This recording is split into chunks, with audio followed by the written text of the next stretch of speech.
Le pire, c'est quand les metteurs en scène vous disent ah non, mais c'est exactement vous le personnage. Alors là, on ne sait pas comment construire. On ne sait pas qui on est vraiment.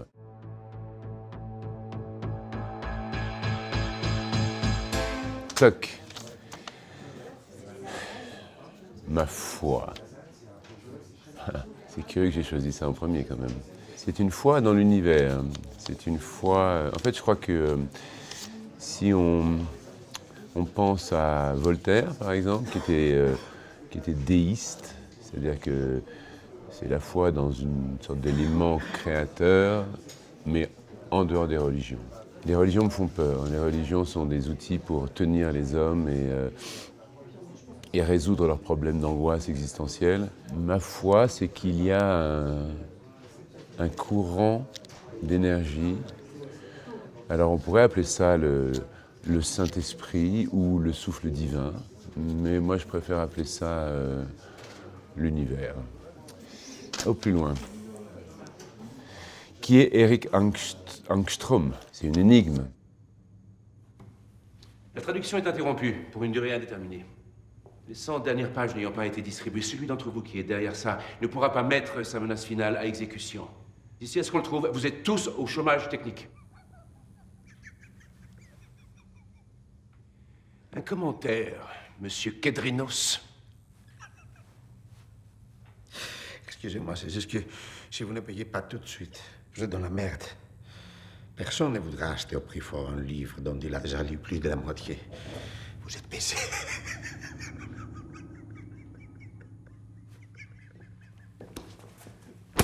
Le problème de ce film pour les acteurs, c'est qu'on ne peut pas vraiment en parler dans la mesure où c'est ce qu'on appelle en anglais un whodunit, comme dans les films d'Agatha Christie.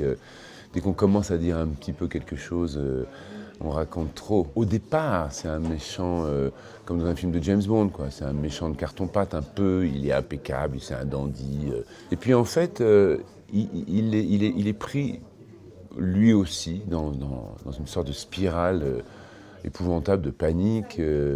Tout lui échappe, lui qui pensait tout contrôler en tant qu'éditeur, et il va révéler une nature encore plus terrible que celle qu'on avait soupçonnée. C'est-à-dire qu'il est vraiment monstrueux, il est cruel, il est surtout insatiable, il a fait un pacte avec le diable, c'est-à-dire qu'il a fait un pacte avec l'argent. C'est un homme de lettres qui s'est vendu au diable. La chanson Syracuse et vous... Alors, Syracuse, bien entendu, je l'ai chantée quand j'ai fait le spectacle avec Yves Montand. Il y a quelques mélodies sublissimes qui hantent nos cellules nerveuses, mais depuis l'enfance. Et cette mélodie, je la trouvais absolument parfaite. Je ne savais pas ce que ça voulait dire, tous les lieux qui étaient décrits. Quand j'étais enfant, j'aimerais bien voir Syracuse, l'île de Pâques et Kérouan. Je ne comprenais rien du tout. Et en fait, c'est parti de ces espèces de choses, voilà, d'objets parfaits.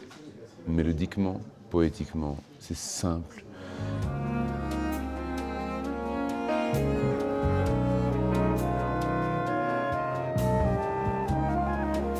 J'aimerais t'en voir, Syracuse, l'île de Pâques et Kérouan. Voir les grands oiseaux qui s'amusent à glisser l'aile sous le vent.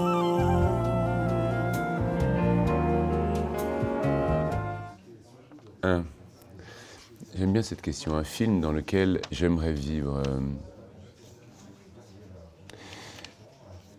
J'aimerais bien vivre dans Out of Africa. J'aimerais vivre dans Out of Africa avant tout à cause de la musique.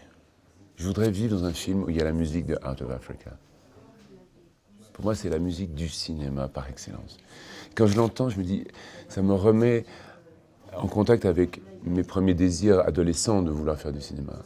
Et c'était toujours lié aux musiques. Je voulais que la vie soit accompagnée des musiques de films. Oh, il y a une musique quand Robert Redford pilote Meryl Streep au-dessus de la savane africaine. C'est une musique tellement extraordinaire.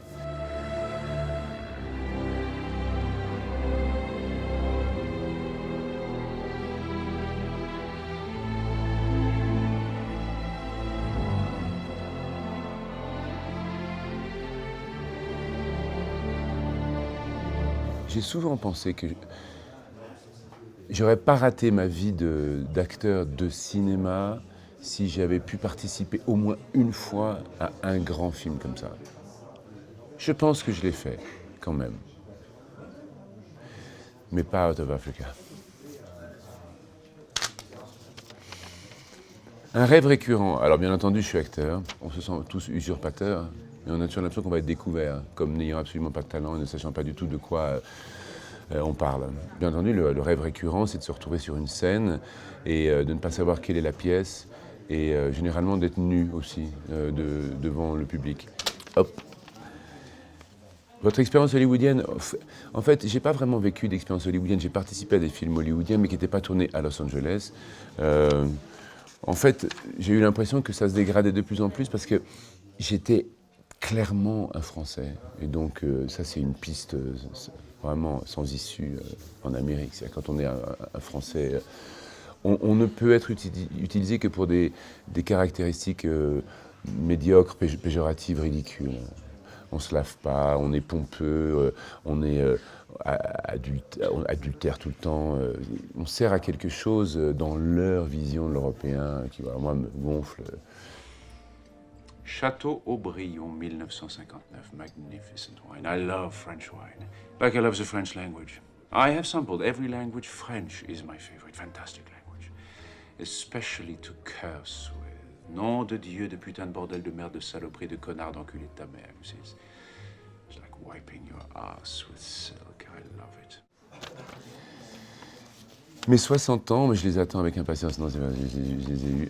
Les 60 ans, on se dirige vers la fin de sa vie. C'est-à-dire que on est tourné jusqu'à 59 vers ce qui précède, et à partir de 60, on fait face à d'une certaine façon, la fin de sa vie. Alors pour un acteur, c'est génial parce que les rôles sont de plus en plus passionnants. Et après, on est envahi par un questionnement permanent de... Moi, j'ai pas peur de la mort, tout ça, mais c'est juste le temps qui reste. On se dit, ah, ok, ben, finalement, il n'y a pas énormément de temps, quoi. J'ai le temps d'en faire une autre. Ah, l'après des hommes et des dieux, ça a été rock'n'roll, hein, parce qu'en fait, j'ai monté en puissance dans une sorte de mysticisme exalté pendant le film, mais il y a eu un enchaînement particulier dans ma vie de trop de travail, sans un seul jour de repos. J'ai explosé de fatigue. Mon père est mort au même moment. Ça a été très très dense, ce qui fait que voilà, j'ai fait un breakdown phénoménal après. En revanche, l'après des hommes et des dieux, c'est la question des rôles. C'est-à-dire que quand on a des rôles aussi passionnants que celui-là à jouer, c'est dur à retrouver des choses de ce niveau-là. Alors, j'en fais, mais on rêve de cette rencontre, de cette exaltation-là, à nouveau. Le mystère de l'incarnation demeure ce que nous allons vivre. C'est ainsi que s'enracine ce que nous avons déjà vécu ici et ce que nous allons vivre.